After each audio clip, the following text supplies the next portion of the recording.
Hello friends and welcome to the practical of electrical circuit. Our today's practical is practical number 11. Use voltmeter ammeter to determine current through the given branch of electrical network by applying mesh analysis. तो इस practical में आपको mesh analysis apply करके current को कैसे calculate करते हैं ये हमें सीखना है. Then practical significance. As a electrical engineer आप जब भी इंडस्ट्री में वर्क करोगे देन इलेक्ट्रिकल सर्किट को कैसे सॉल्व किया जाता है, उसमें से करंट एंड वोल्टेज को कैसे फाइंड आउट करना है, ये आपको मेश एनालिसिस अप्लाई करके सीखने को मिलेगा. देन आपके रिलीवेंट प्रोग्राम आउटकम मैप हो रहे हैं discipline knowledge. As a electrical engineer आपको सर्किट को सॉल्व करते आना ज़रूरी है, जो आपका यहाँ पे नॉलेज गेन होगा बाय यूजिंग मेश एनालिसिस. तो आपका यहाँ पे PO discipline and knowledge satisfy हो रहा है.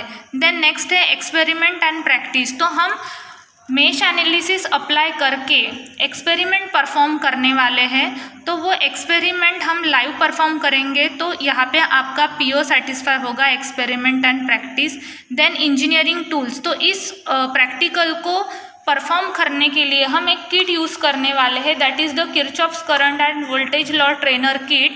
तो आपका यहाँ पे इंजीनियरिंग टूल्स ये भी प्रोग्राम आउटकम मैप हो रहा है. Then individual and team work. हम मिलके ये प्रैक्टिकल परफॉर्म करने वाले हैं, दैट्स वाई हमारा टीम वर्क. एंड देन आप इसको इंडिविजुअली लिखोगे तो इंडिविजुअल एंड टीम वर्क ये प्रोग्राम आउटकम मैप हो रहा है. देन आपका प्रैक्टिकल स्किल एंड कॉम्पिटेंसी कौन सी डेवलप हो रही है. जब भी एज ए इलेक्ट्रिकल इंजीनियर आपको इलेक्ट्रिकल सिस्टम को मेंटेन करना होगा तो वो दो टाइप की होती है, एसी एंड डीसी. तो मेश एनालिसिस से डीसी पे आता है, तो डीसी सर्किट अप्लाई करके सर्किट को कैसे सॉल्व करना है, देन इलेक्ट्रिकल क्वांटिटीज़ को कैसे मेजर करना है, सर्किट कनेक्शन कैसे करने हैं और कैसे सेफ्टी प्रिकॉशंस फॉलो करने हैं, ये आपको इस वीडियो से सीखने को मिलेगा. This is the circuit diagram in which आप यहाँ देख रहे हो दो लूप है. लूप होने की वजह से लूप 1 का करंट हमने I1 बोला है, लूप 2 का करंट हमने I2 बोला हुआ है. यहाँ पे 3 रेजिस्टेंस लगाए हैं, R1, R2, R3 और 2 वोल्टेज सोर्स दिखाई दे रहे हैं B1 एंड B2. तो इसमें से फ्लो होने वाला करंट हमें निकालना है I1 और डायरेक्ट ट्रेनर पहले सांगावं लागेल, ऐसे सांगून देते हैं ना. ठीक है, मैंने इस किट को ऑन कर लिया.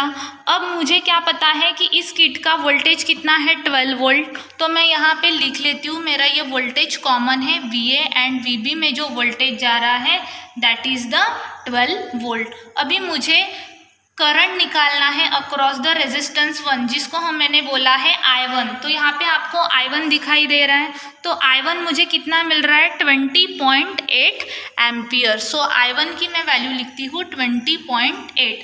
अब मुझे किसको कैलकुलेट करना है, I2 को मेजर करना है. तो I2 को मेजर करने के लिए मैं इसको ऑफ कर देती हूँ पहले. फिर मैं क्या करूँगी, एमीटर को निकाल दूँगी. ये I1 को पहले मैं शॉर्ट कर दूँगी.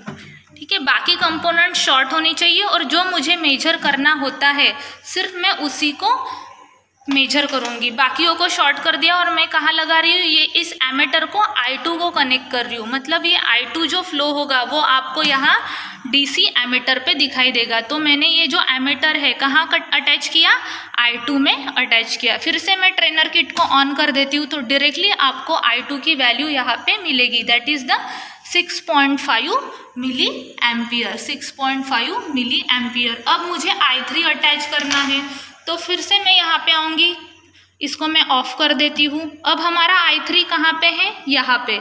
तो मुझे क्या करना है, एमीटर को मैं रिटर्न नॉब निकाल लेती हूँ. मैं I2 को पहले शॉर्ट कर दूँगी, फिर मैं I3 के नॉब्स को निकाल दूँगी और यहाँ पे एमीटर को अटैच करूँगी, ताकि I3 की जो वैल्यू है वो डायरेक्टली मुझे डिजिटल मल्टीमीटर में दिखाई दे. मैं किट को फिर से ऑन करती हूँ, तो I3 की वैल्यू मुझे मिलती है 6.6 मिली एम्पियर। तो ये हो गया ट्रेनर किट के हिसाब से। अगर कैलकुलेशन अगर आप करते हो, सेम सर्किट को अगर आप सॉल्व करते हो तो आपको सेम वैल्यू यहाँ मिलनी चाहिए। तो यहाँ पे भी आपकी वैल्यू मेजर करने के बाद exactly same I1 I2 R3 होनी चाहिए। तो ये हो गया आपका ऑब्जर्वेशन टेबल। उसके बाद यहाँ आपको लिखने हैं रिसोर्सेस। रिसोर्सेस आपको ऑलरेडी यहाँ दिए गए हैं, एज इट इज़ आपको यहाँ पे लिखने हैं। देन आपको रिजल्ट लिखना है, यहाँ पे प्रोसीजर लिखनी है। प्रोसीजर ऑलरेडी यहाँ गिवन है तो यही प्रोसीजर आप यहाँ लिखोगे। प्रिकॉशंस भी ऑलरेडी आपको यहाँ गिवन है तो यही आप प्रिकॉशंस लिखोगे।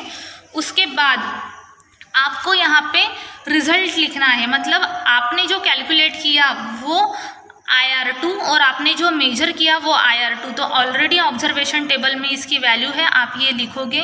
देन रिजल्ट लिखोगे, उसके बाद कंक्लूजन लिखोगे और उसके बाद आपको इस क्वेश्चन के आंसर लिखने हैं। तो यहाँ पे आपका प्रैक्टिकल नंबर 11 कंप्लीट होता है।